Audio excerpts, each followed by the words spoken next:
Dieu veut que ses enfants apprécient ses œuvres et prennent plaisir aux beautés simples et discrètes dont il ne sait plus orner notre demeure terrestre.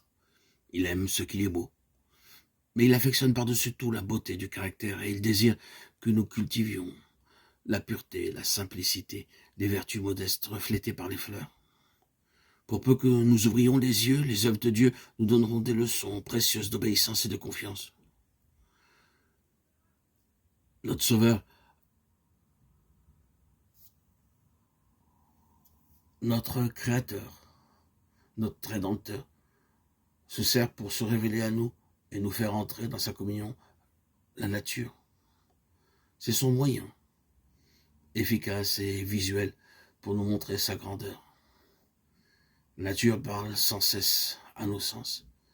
Les cœurs sensibles sont touchés par l'amour et la gloire de Dieu, qui se révèlent dans les œuvres de ses mains. L'oreille attentive entend et comprend la voix de Dieu dans la nature. Les prairies verdoyantes, les arbres majestueux, les boutons des fleurs, le nuage fugitif, la pluie, le murmure du ruisseau, la splendeur du ciel, tout parle à nos cœurs et nous invite à faire connaissance avec celui qui a créé toutes choses. Notre Sauveur a relié ses précieux enseignements aux objets de la nature.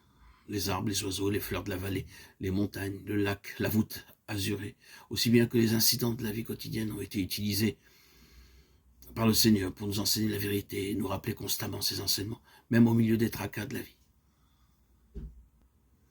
Dieu veut que ses enfants apprécient ses œuvres, prennent plaisir aux beautés simples et discrètes, dont il ne sait plus orner notre demeure terrestre. Il aime ce qui est beau, mais il affectionne par-dessus tout la beauté du caractère, et il désire que nous cultivions la pureté, la simplicité, les vertus modestes reflétées par les fleurs.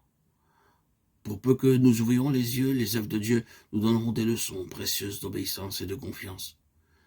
Depuis les étoiles qui suivent de siècle en siècle, dans l'espace infini, leur sentier invisible, jusqu'à l'atome imperceptible, la nature obéit à la volonté du Créateur.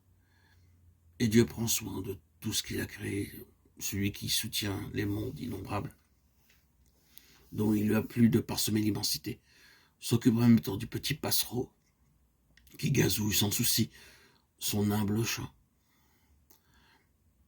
Quand les hommes se rendent à leur travail quotidien, quand ils prient, quand ils se couchent le soir et quand ils se lèvent le matin, quand le riche donne des festins dans son palais, ou quand le pauvre rassemble sa famille autour de son frugal repas, toujours et partout notre Père Céleste veille avec tendresse sur ses créatures.